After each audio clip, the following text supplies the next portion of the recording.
Okay, welcome to Positivity is the Way to Go. She is a self-love scientist. She studies pleasure for a living. Welcome my guest today, Victoria Eisenhower. How's it going?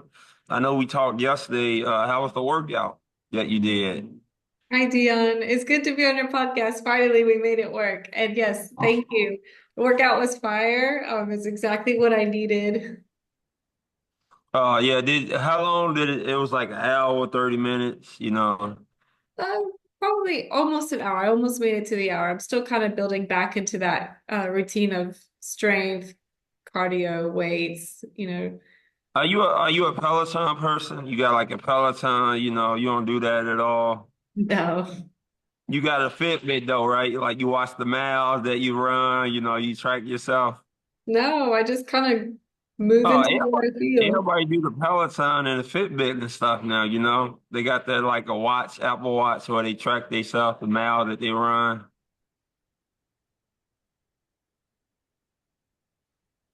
But okay, let's get started. What made you become a self-love scientist? Well, I have let's see, that's a good question. So, I became and stepped into the role of self-love scientist after I experienced a really hard rock bottom moment of my life where I went through a divorce process and I left behind everything I built for 10 years. So I walked away from my home, I left my relationship, and it was a really transformative process because when a relationship comes to an end, so does that identity. And as a young woman who had really worked to build this life up, not because she wanted, only because that's what she thought that was what she was supposed to do and like what she thought a relationship was supposed to be, I realized that I had spent so much time trying to cultivate a lifestyle based on the expectations of others and what I myself knew to be the only thing, when in reality, I hadn't spent any time getting to know myself and really understanding the things I truly wanted when it came to relationships, intimacy, partnership. So after I divorced my partner, I spent a long period of time really nourishing and getting to know myself, getting my health back on track because in that relationship, my health was destabilizing. I had no sleep, I wasn't eating, I was a workaholic, I was drinking and partying to distract myself from the reality of how unhappy and disconnected I was. So now, fast forward through going through this journey and learning, I started just learning more about pleasure because first I was like, well, let me get my health in check. But part of your health is your sexual health. And a lot of folks don't discuss the importance of intimacy behind a relationship, whether it's more than just a physical connection. You're actually emotionally and mentally connected with your partner. However, before we honestly throw ourselves at someone, we really need to understand what it is like we need and what we enjoy for ourselves. So spending time understanding, my body or helping people understand their bodies and their connections, learning to let go of these old limiting beliefs that are holding us back from our true potential. So I became the self-love scientist and I went through, a learning process. I got certified. I do have a background in chemistry and sciences and stuff like that. But to be honest with you, I am deeply passionate about reading more research around, how our mental health and the relationships we have truly impacts the ones we have with ourselves. So long-winded answer. There we go. So you like the love doctor, Albert Einstein, basically, Victoria. You that's basically what you are. Thank you. The love doc. I've been called a love doctor before. Yeah, you gotta help me get me somebody, Victoria, because I've been single for a while. You gonna throw a bow and arrow somebody way, and then they gonna start to like me, right? You get to throw that bow and arrow. I get to help you create that arrow. I'm going to help you create Okay. that trajectory. All right, I got you. Uh, why did you get into studying about pleasure? Why I got into it? Well, One of the most important things that I recognized in my previous relationship was the gap in true intimacy and connection, right?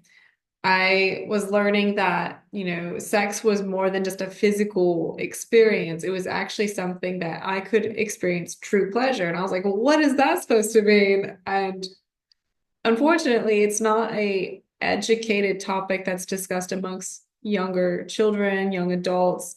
It's very basic, cut and dry, like just protect yourselves and don't get pregnant. And it's when we really should be talking about consent and self-pleasure and creating, like we talked about earlier, really understanding what it means, like what feels good to you.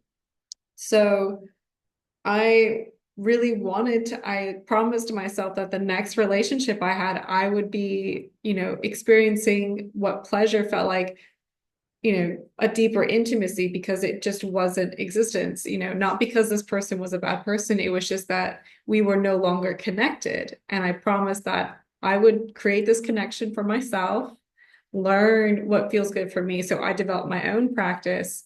And now I get to, share that with others or, amongst my own personal journey, I got to meet and study different cultures around like, kink cultures and tantric cultures and everything else like that. So I became passionate about pleasure because it is something that is available to us. We just don't know. Some of us don't know that it is, and others are having a hard time because of our past. So I believe everybody deserves access to that. But it's unfair to put that kind of pressure on somebody else. Like, well, you're supposed to make me feel good. And it's like, well, yes, of course you could have that. Absolutely. And if you do, very happy, love that. However, if you're in a relationship and you're experiencing unsatisfying pleasure or sex with that person, then we really need to sit down and evaluate what's truly going on a deeper level, and it all starts with you. That's why you're the professional, Victoria, because there was a lot of terminology and breakdown. Oh yeah. I could talk I about can't this break all I day. can't break it down like that. I can't break it down like that because I'm a man. Everybody's learning at their own pace, and that's the important part. Like I to be honest, I remember when someone asked me what brought me pleasure, and I didn't know what to say. I was like, wait a minute, what? What? And now I'm like, oh, I got a list. You I got got like a girl. You got like a grocery list now. You got like a million things on there now. everybody gets to write their list. Yeah, and everybody's lists are different depending on their needs and also again like what is it that you want to feel and experience? You have to cultivate that. You get to create that. We are the creators of our own source of happiness and pleasure. Yep. Well said, Victoria. Why do you think it is so hard for singles to meet the right person?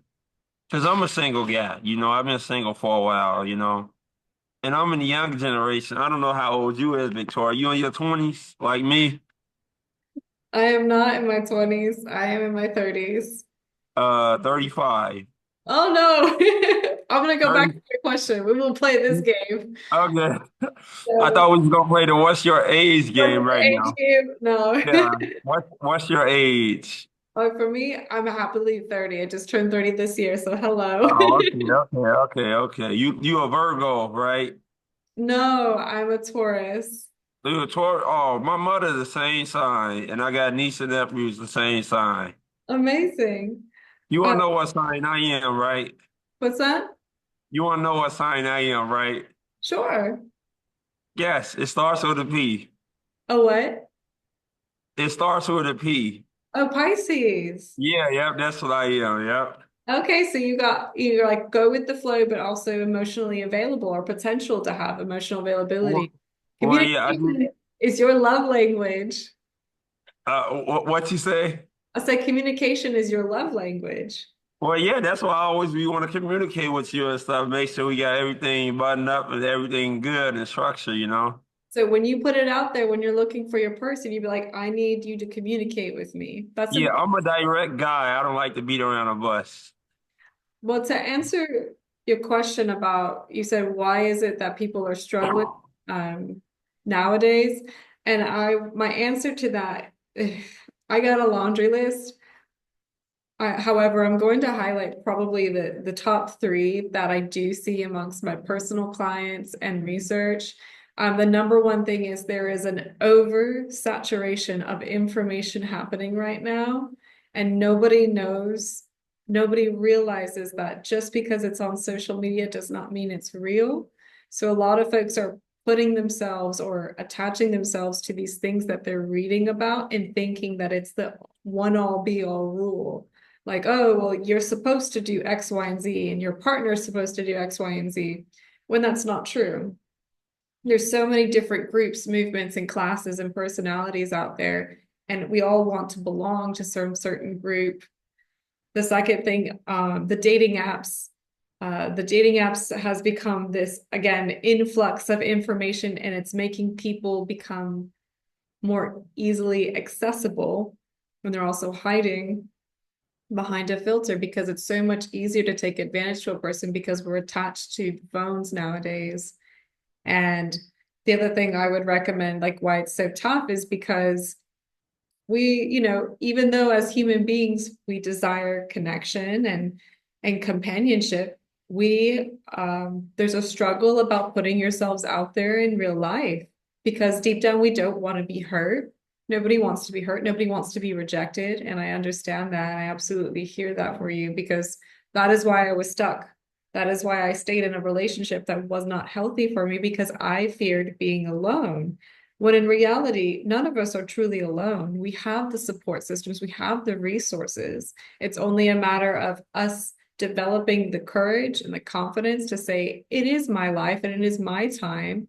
I am ready to find my partner or attract the people I need. So you start creating those steps. So I would say that's a pretty good list going, but I would say, it is very tough out there for a lot of folks, but don't let other people's stories change what you need. You get to create and have your list. Like I have notes on my phone on what my love languages are. They're not just your basic five. Like there's so much deeper than that. And I think if people really disconnected from the white noise and just kind of honed in on what they personally need, they would realize, actually, dating isn't that hard. Actually, dating can be fun, but it doesn't have to be a fast process. You don't, you're worth more than that. You're worth more than, just a swipe left or a swipe right. You go to the store and you want to cook something, maybe you'll bump into someone who likes to cook too, or go to the coffee shop and get buried in a book, go to the concert. Like learning to date yourself is going to bring in more confidence for yourself, but it's going to help you create that connection or clear the way for your person. Yeah, that sounds very easy but complicated too. Two things could be the same. Two things could be the same. It's like you can say things easy, but it's really not, right? Two things could be true at the same time, right, though? What's that? Two things could be true at the same time. Yes, and as you said, it's challenging and it's also, courageous at the same time. It's scary, but it's also wonderful. Like, isn't it so wonderful knowing that you'll bump into somebody, you'll meet someone, you're like, oh my God, they check a lot of my boxes. Now, again, don't put all that pressure on that person because people can learn you.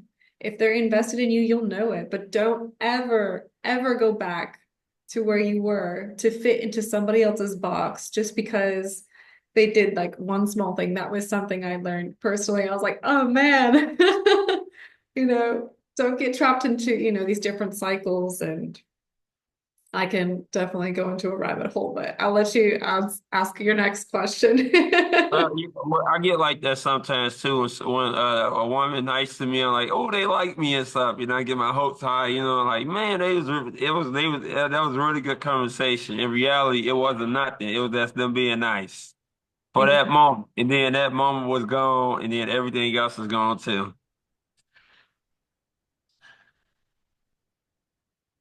So, what would you change about dating today if you could change one thing? If I could change one thing about dating, I would, well, I guess we have to get very specific. What do you mean, like exactly? Like, what do I think about it? Well, what would you change about women liking good men instead of bad guys? Like, what would you change with, with about men, w women playing hard to get or, such and such? Would I, you make it easier for people to meet people, or would you make it harder? What well, would you change about the chase and all that, the bad guy, bad woman, I do believe hunt, that there's somebody who's going to be like, that as I say, your cup of tea, or, I like to say your glass of champagne, right? Because, hey, you're worth to celebrate. I would say, um, in the world of dating, I think it's very important, again, for people to just be yourself. You know, maybe start when you talk to someone or you're connected with someone or you meet somebody, you know, don't try and pretend to be something you're not, because in the long haul, it's going to ruin the relationship because they're going to learn more about who you really are, and it's going to catch them off guard, and that's going to create, disturbances and arguments. So I would say, please be yourself. Like the work you're doing, or maybe if you've started doing work for yourself, like, really focusing on loving yourself and having this wonderful relationship, go out with an intention when you're dating. Are you dating because you're looking for something serious? Are you dating because you just want to meet people? That's great. Just be yourself. If you want to show off like your favorite hobbies, if you want to talk about your podcast or your politics, like just be you, and don't try to be something you saw on TikTok, because it's just not going to work. It's going to, really disrupt that flow. And at the same time, I would also say I do believe if people were more upfront and honest about what they were looking for and their intentions in dating, you would save yourself so much drama and trauma. Because the problem with dating apps is people might be saying they were looking for something long term. I've seen it the other way around, and that's why it's so easy to just, hide behind these questions on a dating app. However, if people were just upfront, like, hey, I'm in this area for a month and I'd really like to get to know someone, or I'm here for 6 months and I'm looking for something serious. Be honest, set the standards for what you want. Like, if there's something you want in your life right now, you need to show people that by the actions you're taking. Because if you say one thing, like, I want something serious, I want someone because I take myself seriously, but you're out like not taking yourself seriously, you're distracting yourself and letting yourself be more accessible, that's not matching up to what you want. So just learn to be honest, be yourself, and be intentional about what it is you want. Who do you want to meet? Be picky and let people surprise you. And do not be afraid to shoot your shot, because some of my greatest adventures, whether it's in dating or professionally, or even like for me, I travel a lot. A lot of the greatest chapters of my life have happened because I risked it. I took a risk and I have nothing to lose. And I would rather do that so I could sleep at night.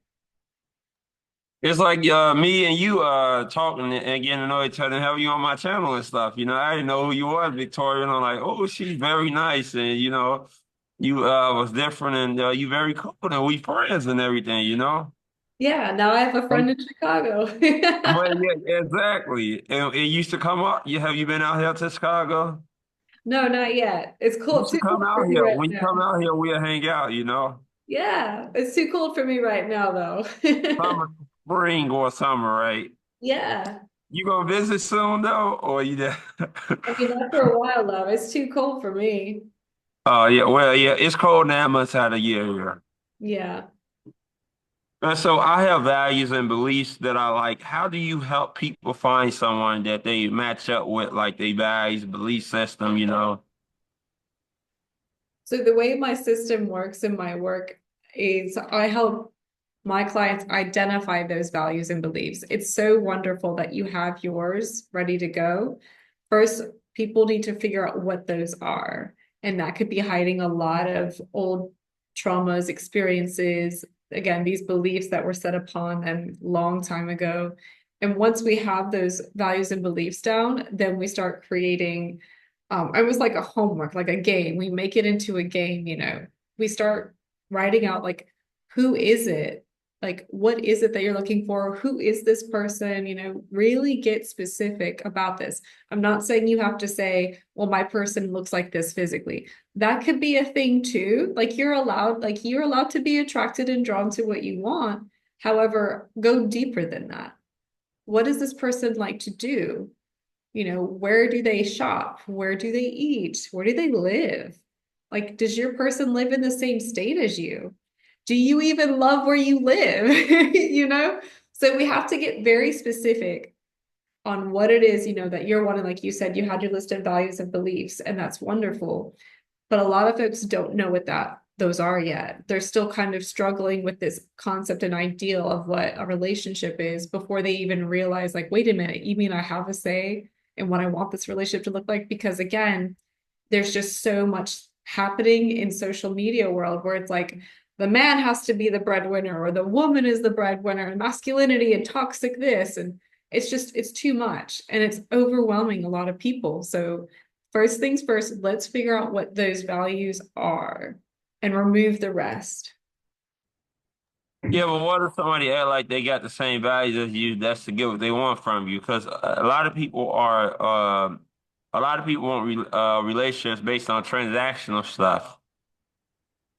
What is your question? I said a lot of people want a transactional relationship. They don't want no real relationship at all with a person.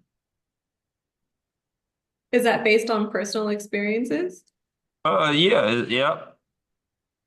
Do you believe that's all people? Well, majority of women I talk to, it's always a one-way street. They want something, and they want me to give something. It ain't never that's cut and dry. It feels cut and dry? No, it ain't never cut and dry. It's like it's hard to read people. It's like I don't get like a lot of time I don't get a lot of women and stuff. They be hard to read. It's like I don't be knowing what they want or what they don't want. Because people are not direct. They beat around the bush and they play games. Not Mm. all women though. I'm not saying all women are bad. So don't quote me on that. No way, Jose. No, I see where you're coming from. And, right now it sounds like you're filtering through and you're starting to recognize that there's a certain part or a certain amount of women coming in that you feel are, creating these transactional relationships. And that's not on you. It just depends on how you're, making yourself accessible. And again, it has nothing to do with who you are as a person. There are people that is their intention. If people have an intention on making it more of a financial relationship, or they're not, it's not something they're interested in. If they don't want to go deeper with you, then that's not your person. Not right now. Oh, okay. Well, maybe later. Maybe next week, maybe. Or maybe tomorrow. Who knows? He said maybe next week. And that's the That's thing. You never know who you're going to meet as you continue to live your life and do the things that bring you joy. Because the people that come in, and again, if it feels icky for you, if you're like, I'm not a fan of how they're treating me or make me feel, this is very big for you, because if you're starting to feel this and recognize it now, then you have every power to walk away. You have every right and power to walk away. And I think that's the hardest thing, because again, we want to be with somebody. And I promise you, you'll save yourself so much heartache if you just learn to say, you know what, this isn't working for me. I am better than this. Or maybe they have qualities of certain things that you're looking for in someone, but they themselves are not the person for you. And that's okay. That just means it's a small indication or evidence that the person you are looking for is out there. You have to, as they say, you got to kiss a couple frogs, before you find the king or queen. You know what I mean? Yep. What are those frogs at right now? Right. Let's go find some frogs. Yeah, yeah, you should have brought one on here as a prop, Victoria. What's that? You should have brought a frog on as a prop, you know? Oh, that would have been hilarious. Ribbit, ribbit. So let's talk about sexual and mental health. What's your thoughts about that? What is the question? Talking about sexual and mental health. You want to talk about sexual and mental health? Yep. Okay. Yeah. What are your thoughts about it? Well, that's a very broad question. And I guess my broad answer to that would be that they're connected. Your mental health is connected to your sexual health. Your ability to drop into, pleasure or, sexual, intimacy. I call sex intimacy because I just like the deeper concept of it. Your ability to drop into intimacy or have real satisfying sex with yourself or your partner or your partners, that requires you to create shifts in your brain because your brain is a powerhouse. And if you're not connected into your pleasure and you're up in your brain, up in your mind, while you're supposed to really be focusing in on this one person, then you're not going to have a great time. You're not going to experience the pleasure you want, and it's not very fair to the other person or persons in the room with you. Or if you're by yourself, if you put a lot of pressure on yourself during your own personal practice, of course it's not going to be a great experience. And if this is new for you, if you're new to this, solo practice, it can be very, it can be very intimidating. And at the same time, you need to learn to be patient with yourself. So again, your mental health, as you said, like what do I think about it? I think they're truly, truly connected beyond what we really think. Like people think sex is just like this, we're in it, it's just physical. Yes, it is a physical thing. And that is because we're very primitive beings, and that's just part of what we do. Absolutely.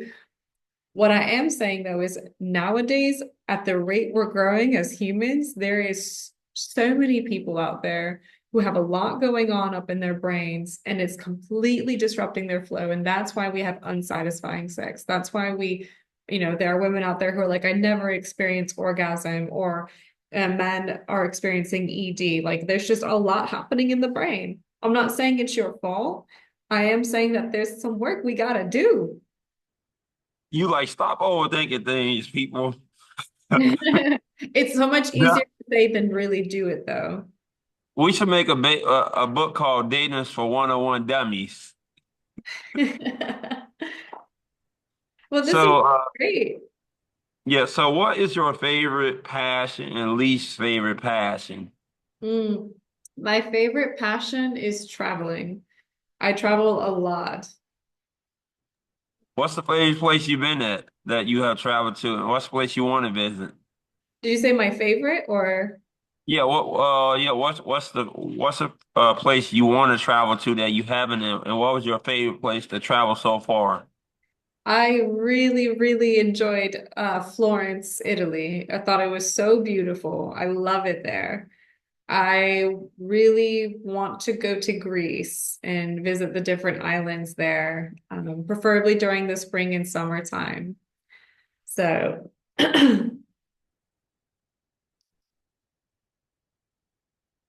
What was your least passion, your least favorite passion that you have? I don't know if I have a least favorite passion. I think all passions are pretty exciting.